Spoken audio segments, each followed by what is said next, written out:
fam. Welcome to another episode of Good, Bad, and Ugly. Got a guest for you today, my friend Chris Dickerson. Woo! Happy to be here. Love the jazzy little intro. You like that? Yeah. Buddy of mine named Mando did that for me. Very nice. You did a great job. And I think CapCut, I think it was the two that he used. Good combo. I love it. I told him as soon as he sent it to me through text, I said, I'm using it. He was just messing around. It wasn't even something to be like, professional about it. I like it. See, that's the best. So, Chris, you and I have been chit-chatting for a little bit. So I'd love for you to share who you are with the audience and tell us your journey in real estate. Sure. I am Chris Dickerson. I am a mortgage broker. Been studying real estate for about a year and 8 months at this point. And it has definitely been a interesting journey from wholesaling up until lending where I'm at now. Okay, that's year and 8 months. So how do you go from wholesaling to broker? Because and that's the other thing too. If you can explain to people what the difference is between a mortgage broker and maybe a direct lender. Sure. So the difference between myself and at the end of the day, a mortgage broker is also the same thing as a loan officer. The only difference is that a loan officer working with ABC Bank would only be able to offer you ABC terms. Whereas me being a mortgage broker, I work with multiple lenders, so I can take you to ABC, BDE, FGH, whatever you need to find the right solution. Sure. Okay.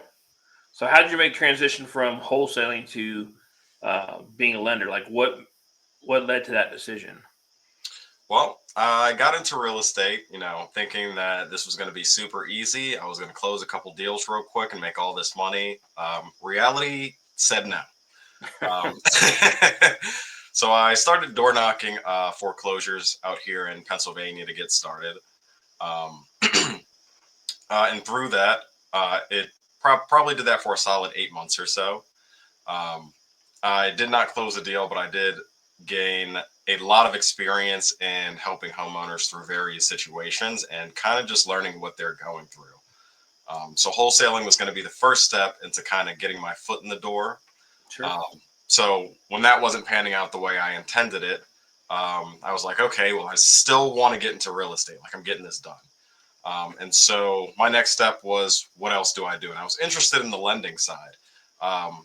And so I said, how can I put myself in rooms with people who are doing lending, start learning from them, and start figuring out how to become a lender myself? So then I went down the rabbit hole of double closings, EMD type lending, transactional funding, that sort of thing. But simultaneously, I was also learning about how to become a mortgage broker, because I thought this would give me a great set of skills to be able to communicate with homeowners and help solve their problems through counseling. Sure. And then also get me connected with some other industry professionals. So really just, build that full real estate network. Eventually, through some of the conversations I was having, it was very clear that I needed to pick one lane and really focus. So I chose that to be DSCR, and I hammered home and focused on mortgage brokering now. So as a broker, how can I put this? You said you have multiple entities that you can reach out to. So it's not you personally lending, it's you leveraging your relationships with these different financial entities to allow you to have multiple options to help people. Is that correct? Correct. Yeah. So my shop, we have over 30 different lenders. They all offer a wide range of products with varying terms. So what I like to tell people is, don't go and shop all these different lenders. That's my job. Let me do that for you. And then I can simplify the process and get all the ducks in a row so we can just move through this smoothly. But I'm the go-between between the institutional lenders and soon to be some private lenders and the borrower. Okay. So why DSCR? Why did you focus on that particular avenue or lane. Most people, there's FHA, VA loans, even conventional. Why focus on DSCR loan? Those are all great loan products. I wanted to focus on DSCR because it is what's called a non-QM loan, and that's going to be a non-qualified mortgage. So when it comes to qualified mortgages, they are loans that are going to fall within Fannie and Freddie Mac's guidelines. When it comes to non-qualified mortgages, those are loans that are going to be a little bit more flexible in their terms, and they're generally meant for investors, self-employed borrowers, entrepreneurs, business owners, anybody who might have variable income and just won't fit the box for one of those traditional loans. Gotcha. So kind of walk us through how, so I'm an investor, I'm coming to you and say, hey, Chris, I have this property and my goal is to maybe use it as a short-term rental. Mhm. How would you qualify me, and how would you shop that around to help me get the best rate? So I have a pricing tool that I'll send out to a borrower, and then we'll kind of discuss their situation, figure out what exactly is they're looking for. And then I'll take that information and I will go shop it around with all of my lenders. So they'll help me with pricing, figuring out terms and whatnot. And then there's an application process that we still have to go through on my end with my shop. So we do that as well. And then typically there is also an application with the other lenders, but it's not the same one that I would use. It's pretty much just gathering some real basic general info so they have some information on their end as well. And how long does that process usually take? Typically, you can close these loans in 30 to 45 days, typically on the lower end of 30 days if all things go perfectly smooth. And, some people, when I should say some people, when investors are submitting their offers, usually they try to classify it as as a cash offer. Mhm. So if somebody was planning to use a DSCR loan, would that classify as a cash offer? Yes, you could use a DSCR loan as a cash offer to purchase the property. Now, the trick with that is since DSCRs they are business purpose loans, the one thing that you're going to watch out for is you want to make sure that this property is in rent ready condition. So typically what most investors like to do is they'll find a property, use hard money to fix it up, and then they'll go ahead and refinance with the DSCR loan. And with a DSCR loan, is there an appraisal involved, or is it strictly based off of cash flow or earning potential? How does that work? So there's definitely an appraisal involved. Appraisals are pretty much going to be on all types of institutional loans. Pretty much any lender that we work with they either do the appraisal themselves, or you can get an appraisal and you can also transfer that between lenders. So you just have to make sure that they allow that, but that can definitely save some time and some money, so you don't have to, go and pay for another appraisal. Sure. When it comes to debt service coverage ratio specifically, they are loans that are based off the property's cash flow and not your personal income. So let's say that you have a property that's bringing in $1,000 a month in cash flow. As long as you're bringing in $1,000, or excuse me, if the debt on the property is $1,000 and you're cash flowing $1,100, so 100 over that amount, you'd have a 1.1 ratio. That ratio is what tells the lender that the property is able to cover its debt payments. And so having a 1.2 is typically pretty strong, but there are also lenders who go below 1, and there's even no ratio DSCRs. Of course, those are going to be a little bit riskier and have higher rates typically. So what is the range of rates as it sits today? Because mortgages, they always fluctuate, but just kind of give people an idea of what they would be looking at there to apply right now. Yeah, mortgage rates are definitely always fluctuating.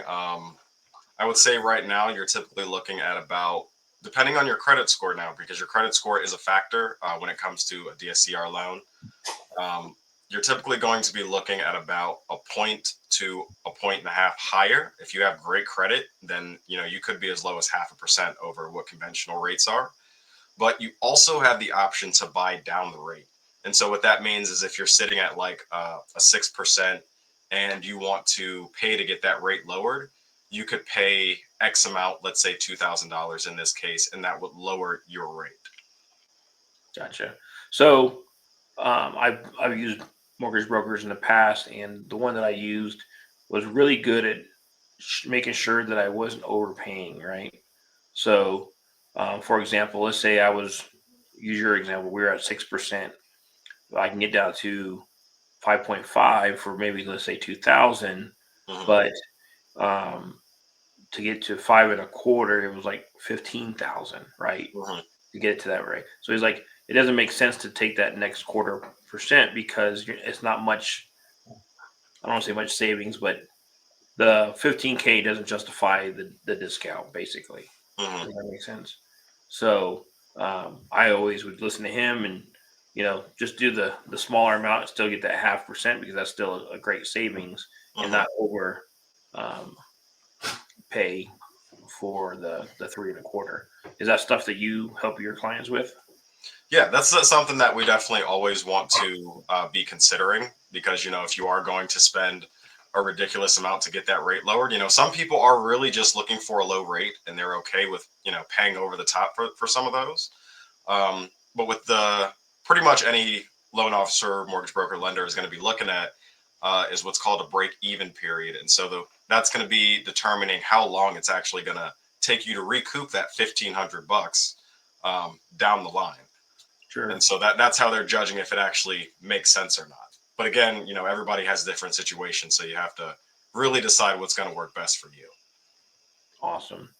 So on a DSCR, are there very varying lengths of terms, or is it just one 15/30, kind of like a conventional? Yeah, great question.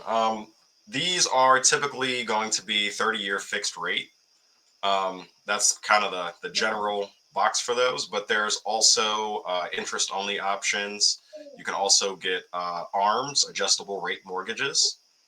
Um, but then with the fix, there's 15 year, you can get a 30-year, you could get a 40-year. Interest only options, those are typically going to be, maybe 5 or a 10-year period that you're only paying the interest. And then for that remainder, it'll switch back to a fixed rate. Awesome. So I know in my experience dealing with DSCRs, there's sometimes or I should say most of the time, a prepayment penalty. So what is the typical, um, what they call it, sliding scale, I guess, for prepayments? If people wanted to, let's say they got a DSCR loan and then the Fed decided to drop the interest rate and they decided to change from a DSCR loan to a conventional loan. Mhm. Um, what would potentially be some of the penalties that someone would have to pay? So that's really going to depend on the lender you're working with and what state you're in. Typically all these loans are going to have prepayment penalties. Now you can of course opt for a lower prepayment penalty, um, but of course you might have a higher interest rate. The whole thing about prepayment penalties is the lender is trying to, um, they don't want to lose that interest that you'd be paying them over the life of the loan. And so Sure. that's their way of kind of hedging their bets and making sure they still get paid. So when it comes to prepayment penalties, they're typically going to be from 1 to 5 years. If you're going for a longer term hold, you might want to look at that longer option because that can actually help lower your interest rate. But there are even certain states where you're not allowed to charge prepayment penalties if it's under a certain loan amount. So there's a lot of variables in there to look at. So that's definitely one of those that you're going to have to look at on a case by case basis. But it's always good to double check and make sure with your loan officer that uh, if there is a prepayment penalty or not. Awesome. So, a question that I asked you when we first started talking was about bringing in partners for private money lenders, right? A Hmm. lot of investors, when they first starting out, they're broke, they have no money, but they want to get invested, started in real estate. And a lot of the coaches, gurus, however you want to refer to them as, they like use other people's money. So if a person, let's say I come to you, I have a property, and let's just say um, that, and I'll give you two scenarios. The first scenario is that the after repair value of the property and the purchase price is, let's say, 85%, right, of loan to value. Um, and then so I want to bring in a private money lender for like gap funding for um, the down payment and potential liquidity for payments down the road, right? Until I can either sell it, because if it's a flip, maybe I need to sell it in 3 months or whatever. Scenario number two is I got a property. I'm able to get it at, let's say, 67% LTV, right? And I want to bring in somebody just for the rehab. How would you, or how does that look from a lender's perspective? So, are we assuming that these properties don't need any work to them? Let's just say they need cosmetic. Gotcha. Okay. So, not too much work. You can, when it comes to down payment options, you can use what's called gift funds. And those are just like they sound. Easy example is if you're buying a house and, your mom goes, "Hey, I'm going to give you some money for this house. I don't expect to be paid back. Here's the money." That's a gift. Um, and so when it comes to some of these loans, it's a little bit different because some lenders, they want you to have that person in your LLC, or they want a certain type of relationship to be had with them. So there's a couple different variances, but typically lenders do allow gift funds. I believe it's usually about 10%. But they'll also, or excuse me, not 10%. They want you to have at least 10% of the down payment. You won't have to use any of those funds, but you need to at least have them so they can see that you do have the skin in the game. Gotcha. There's also seller concessions, which the seller can help you with a percentage of the payment. Usually that's going to be like up to 6%, depending on the loan to value. So that's another way to kind of cut costs there in the beginning. And then, of course, with gap funding, you can definitely use them with DSCRs. I think typically they're mostly seen with hard money, just because they're looking for that to get that full 100% financing, and then they can refinance and pull that cash back out. Gotcha. I just had a question and I lost it. Oh my goodness. And it had to do with, okay, so seasoning. That's what I was going to ask you, because I had that question when we first met as well. So I went to apply for a DSCR loan, but I wanted to use a private money lender for the down payment. And in my case, they were okay with a gift, but they wanted to see where it was coming from, and the private money lender that I was using didn't want to share that.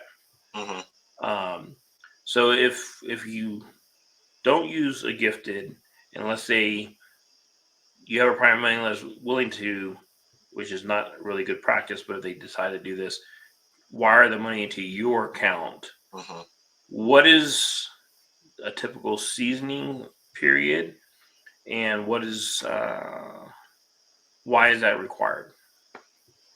So this is a great question, because I have run into a lot of situations already where like seasoning times have played a big role. And so if you're getting those payments from someone else, the seasoning is going to be the time that you're actually having those funds in your account. So with a lot of lenders, that's typically going to be about 30 days of seasoning time. But they're also, depending on the length, they're also going to source large deposits. And so they're going to look at those and ask you, "Hey, you've got this, extremely large $60,000 deposit here. Like, where did that come from? Right. And you need to be able to tell them where it came from, or they won't let you use it. Right.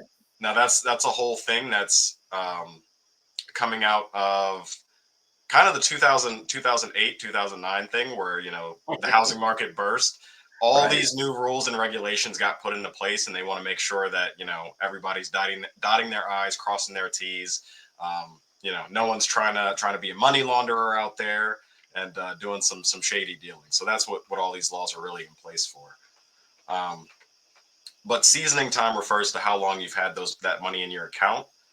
It can also refer to how long you have owned the property. So if you purchase the property, typically there might be a 3-month seasoning period. There are lenders with no seasoning as well. But typically you'll find lenders at 3 to 6 months. And that just means you need to have been on title, the owner of that property, for that amount of time before you can do a refinance or something else with it. Gotcha. So, dang it, did it again. Um, Refinance, seasoning. Oh, okay. So another situation that I've learned, so you can maybe show some highlight on, is that a way around the seasoning Hmm. is to have the private money lender as a member of your LLC. So can you kind of share what the requirement is? Like what percentage of membership does a person that is willing to lend you on a deal to satisfy underwriters? Because it's not necessarily you as the loan officer. It's usually the underwriters that are looking for certain boxes to be checked. So can you share that up with the audience? Right. Yeah. Typically, it's going to be some lenders are, you need to have that person who's sharing the money with you needs to have 25%. Sometimes they just need to be in the LLC. I was actually just talking with another lender who they were working on structuring a deal. And the way they did it was they actually structured the agreement so they put themselves in their LLC just for the transaction, and then after X amount of time, they're going to be legally removed from that LLC. So that was one workaround they found for it. um, And was that a new LLC that they created just for that transaction, or was it already an established one? that was a new LLC. Okay. I am seeing that a lot actually, as people creating new LLCs just for this transaction. Which that's a good thing if you have a new partner or something that you're JVing with. You can put that one house in that own LLC. That way, if for some reason that relationship happens to go south, any other properties you have aren't at risk. Right. So my channel is called The Good, Bad, and Ugly. Can you share a good story or an exciting story in your journey, and then maybe not so ugly or I mean not so pretty story that you had experience with? Um, wow, I feel like I can come up with a lot of good stories per se. I would say the ugliest one or the baddest one would be while I was wholesaling or trying to wholesale. I came across this one woman in foreclosure. Her husband had passed away. The house was in a serious state of disrepair, and you could just tell this woman really needed some help. Um, and so I had been working with her for probably about 3 or 4 months, just trying to like check in, keep up with her, because it was very hard to get her on the phone or to get her back with emails and whatnot. So going to the door was always the best bet, um, usually. But you know, as our time went on, I helped with some snow removal, tried to help with some trash removal, brought some food over, did little things like that. Sure. But I really felt like the property itself was having like this mental strain on her, and that she just really needed to get out of there.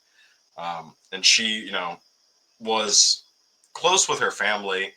Her sister lived, or her daughter lived like an hour away, but had a family of her own, so she couldn't really just come up there and spend all this time with her. Sure. Um, and so, but as time went on, it was like I was slowly watching her mental state decay, and eventually we would start having the same conversations over and over. And at that point, I like really just didn't know what to do. I just wanted her to get out of this situation. Sure. That was one that we actually weren't able to get resolved. But lucky enough, I did hear that she ended up moving in with her daughter. So it That's did have awesome. a happy-ish ending. So I hope she is doing very well wherever she is. That's cool. So what about a good one? Let's see. I feel like a lot of the good stories I have are just like about going to events, getting out to networking groups, meeting all these different types of people because you never know who you're going to meet. And I feel like it was a realization that, we all like, there's no way that you can do a real estate deal alone. There's somebody else who's going to be involved at some point in helping you make this money. You Sure. can try to figure it out by yourself, but you're going to be reinventing the wheel. And so getting out to those groups and connecting with other experienced investors and just getting around that campfire effect, so to speak, and recharging can really give you some insights and some great ideas into how to move forward. One of the groups that I'm in now, I was sitting there the other day and we were just kind of introducing ourselves because we had a couple new members, and I just had a moment where I just realized how cool it was to have been with these people for so long and hearing some of the deals and experiences they're sharing. And like, I was a part of that growth. So that was just really cool. Awesome. Just kind of want to circle back a little bit. You said you started off wholesaling and then moved into mortgage brokering, but what did you do before that? Did you like go straight into wholesaling like out of high school? Did you do some odd jobs and then decide real estate? Like, how did that work? Definitely didn't do it after high school. After high school, I actually got out and went to the military. Um, I did a 3-year term. Thought I had the world figured out. I thought I was hot shit. um, and I got out. Got a normal job and just started kind of living my life. Sure. Fast forward to the time when I moved back to Maryland at the W-2 job that I'm currently at doing logistics. Um, I was sitting there and I was like, well, wow, there has to be more than life to this. Cause like, great. Like I've got a little bit of money in my pocket. Like things are comfortable. Like, but is this it? Like, am I just going to work until I'm 60, 70 years old, retire? And like, it's got to be more. Right. So I started dabbling into some other things, just trying to figure out what the heck to do.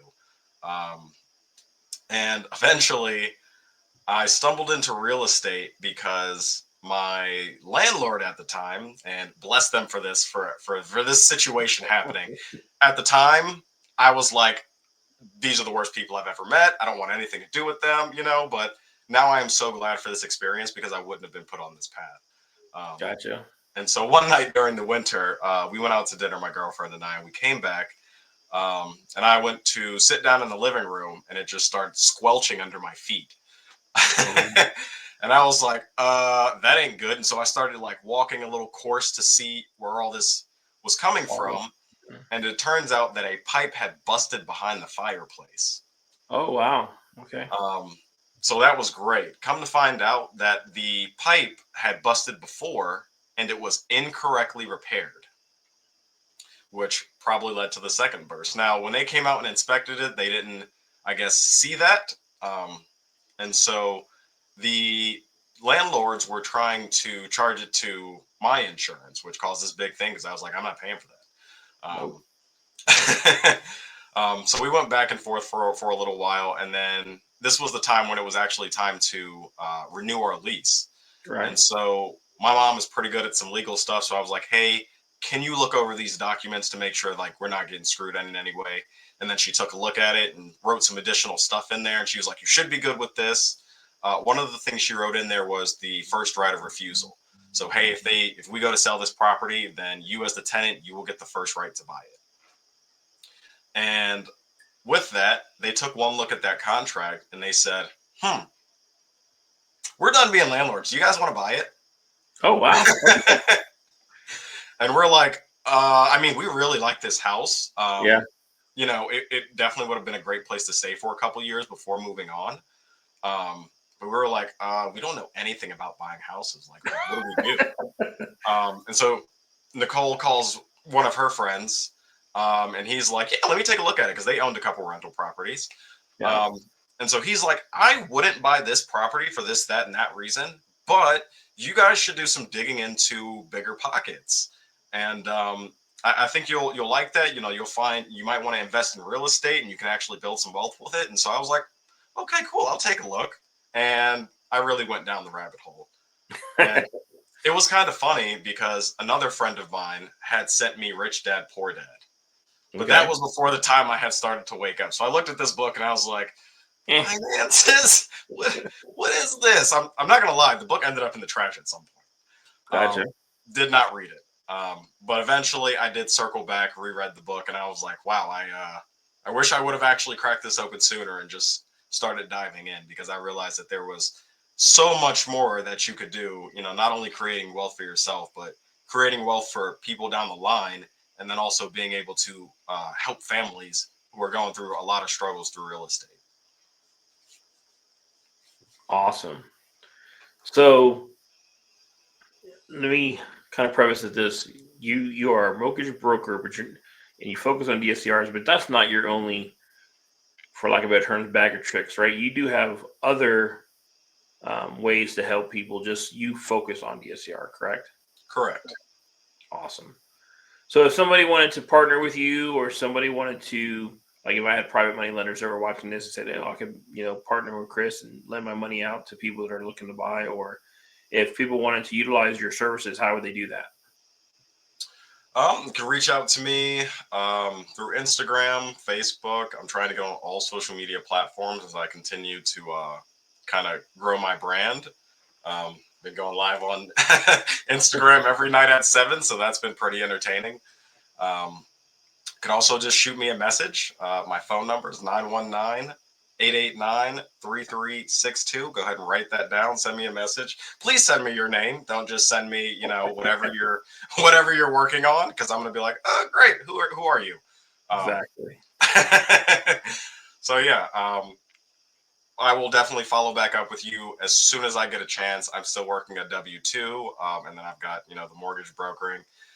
Trying to get out to networking events, so a ton going on, but I try to be as responsive as I can. Awesome. So just to kind of recap, this guy started off being in the military. Thank you for your service. Got it. Support. Regular, jobs, and then moved into real estate, and still working W-2 and being in real estate. So if he can do it, so can you. I will have his contact information, his social media, his phone number that he just gave out in the description.